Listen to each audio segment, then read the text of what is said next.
Good morning, ladies and gentlemen. This is Eddie Marcus, spokesman and advocate of basic human rights for all people. Again, there is a conversation that's been going on for quite some time about the LBQ gay people. I don't want to use those acronyms. Truth of the matter, as I was thinking about it, it slipped my mind. But I want to talk about gay people. When I say gay people, I'm talking about people who we consider a little bit abnormal. They walk around with the male instrument and call themselves females, or walk around with a female instrument and call themselves males. Now, I grew up in the church experience, and based upon my early training and indoctrination a long time ago, I was taught in the scriptures or in church, should I say, supported, I suppose, well, not necessarily by scripture, that this was wrong. And I really didn't have a decision about it. I was too young. I just heard it was wrong. It existed. I know it existed because you can see it everywhere you go. But in my mindset, there was always something kind of negative that you really didn't want to deal with because of the people that were in the category.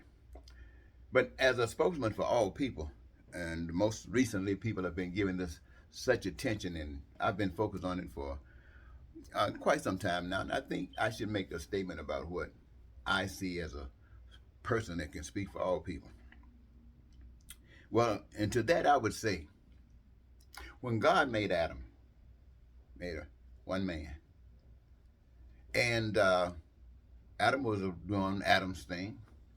But I can guarantee you, the moment that God decided, well, let us make a woman too, and the process took place, I'm sure, without a doubt, that when Adam first saw Eve, he was not excited. As far as company goes, didn't even know what that was. Here was somebody else in Adam's space. We all feel like that. He was in our space. Here was somebody else in Adam's space. Adam could do anything he wants before. Never deal with anybody.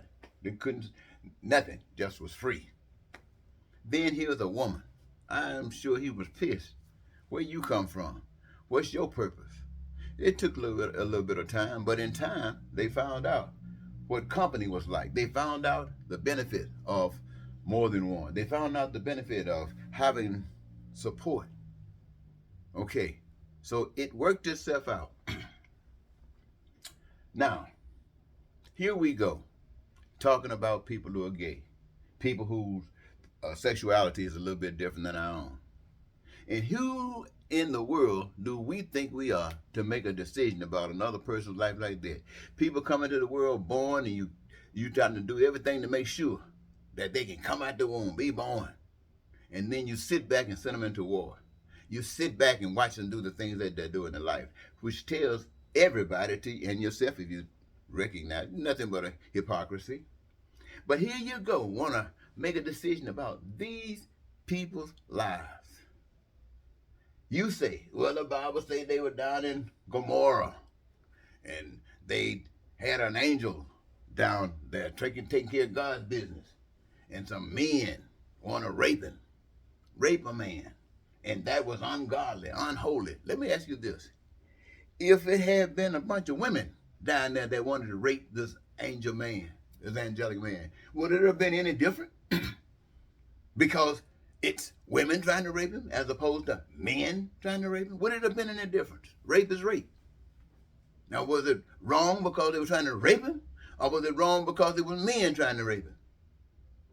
Well, see, I think we can get a little better picture of that. But I want you to understand, ladies and gentlemen, I want you to understand that you do not have the authority to make that judgment. You have no authority whatsoever to make that judgment. You remember you made the judgment one time that natives did not have. I'm just using some people, which reflects the attitude of that many people might take, maybe not the same decision, but the kinds of decisions. When you took the natives' land, you didn't worry about what you were doing, whether it was wrong. Did you worry about when you took black people and turned them into slaves? Did you worry about that? Was that ungodly? Or was that holy? Oh, you said that was in the Bible, so that was holy. Oh, so you read into the Bible and the scriptures what you want. That's what it appears to me. That worked fine for you then. But you see, right now, those slaves are not satisfied with that. And they're going to change your mind one way or the other. But let's not get into the slave business. Let's go back to these people who we say are gay. Now, here you are, as misfit as humankind can be. And you think you're holding yourself up trying to be fit by judging other folks and causing them pain and suffering because of what you believe or what you think. You can believe and think what you want. You can even talk about it. But when you start trying to force somebody, then you stepped out of the boundaries, ladies and gentlemen. You've gone too far. Let me tell you something. What do you think about this? What do you mean going inside of a woman's womb? I'm talking about humanity now. Let's stay Americans or whoever act like this. You're going to go inside of a woman's womb. And inside that woman's womb, she's having twins. Inside of that woman's womb, she's having twins. She gives birth. And one of those twins is solid white with blonde hair. And another one is solid black with different hair. I mean, not just color, but texture. Two people came out of this womb. Two people came through this tubulation that God has designed for the process of bringing life into this world, and inside of that comes out two people totally different. One in the society, one think they're superior, in society treating the other one like they're inferior. God brings them out and tell you they're the same.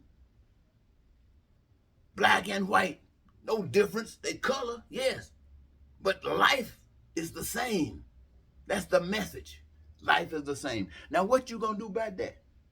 You making a decision about whether a person can be straight or gay. What are you gonna do about this color thing? Let me tell you something, ladies and gentlemen. All the hell that's going on and with killing all over the world, all the stuff that's going on in America, there's nobody in this country that, as far as I'm concerned, there's nobody on the face of the earth got the authority to make the decision about who's straight and if it's proper or who's not. You do not have that authority. You can't play God on everything. If you can play God on everything, take that white woman and that black baby, that white woman and that black woman, and turn them into what you want to be. Make them into one. I don't think you got that power. You might come from artificial intelligence, but it won't be the real thing. So what am I saying to you, ladies and gentlemen? I'm saying to you that if there's a problem with gayness, if there's a problem with a man having a human having a male equipment and act like a woman or want to be a woman, if there's a problem with it, a female, a human being got a female instrument and want to be a man, if there's a problem with it, it's not your problem. It's not my problem. It's nothing that we can fix. That's God's problem. You get that thing back to God, let God fix it. Now, there is something that we can fix, because we can't fix that. We just showing how hypocritical we are. We just showing how stupid we are. We just showing how ungodly we truly are. Now, if you want to do something that you can fix, then you make sure that everybody have opportunity to have a job. If there's something you can fix. If you want to fix something, make sure that everybody got opportunity to have education. That's something you can fix. If you want to do this kind of thing, then you make sure that everybody got housing. That's something we can fix. Now, we as human beings do those things that we can do, fix those things that we can fix that needs to be fixed, and leave the other stuff to God. You get my point? Thank you very much.